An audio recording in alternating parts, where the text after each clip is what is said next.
Hello, my name is Sarah, and today I want to share with you a story about my children, Hannah and Nolan. Hannah is 6 and Nolan is 5, but at the time of the story, Hannah was only 4 and Nolan was only 3. A couple of years ago, I decided to put my children in martial arts class.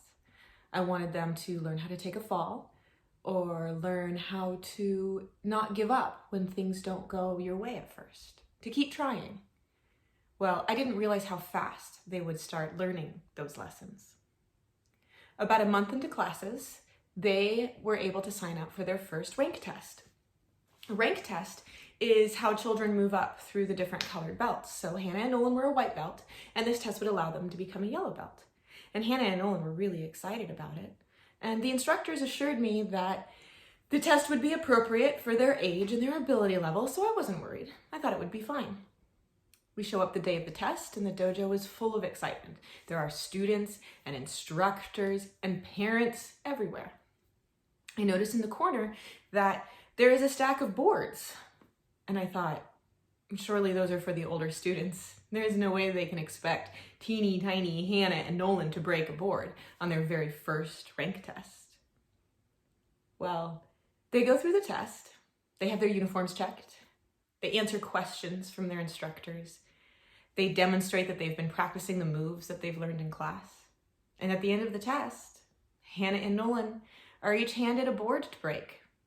Now, they went through the technique for breaking boards with them, they practiced it, and Nolan, being the fearless and trusting little fellow that he is, put his hand right through the board on his very first try. I mean, his instructor said, "Put your hand through the board." And so Nolan, he just did.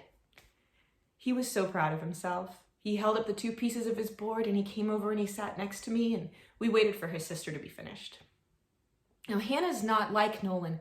She's a little bit less trusting and she's a little bit more thoughtful. So when her instructor said to put your hand through the board, I don't think she really believed that that's what he meant.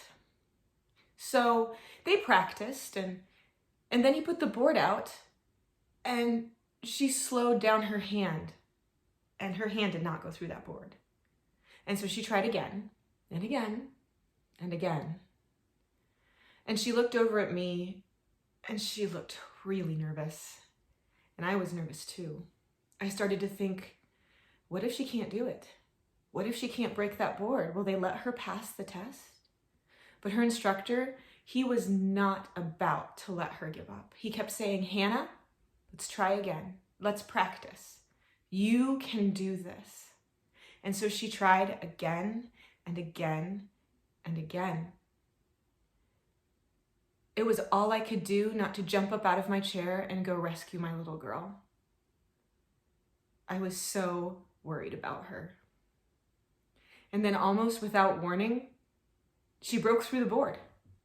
There was a crack and there were 2 pieces and she turned and she looked at me and she was so surprised and she was so happy. And I was happy too. And I heard the room erupt into applause. Everyone in the room, all the other parents who were there to support their own children, all the other students who were there waiting to take their test, they were all watching Hannah and they were hoping for her just like I was. I don't know if Hannah will remember that day or even if she remembers it right now. But I know the profound impact that day had on me as her mother. And I know that it's a day that I will never forget.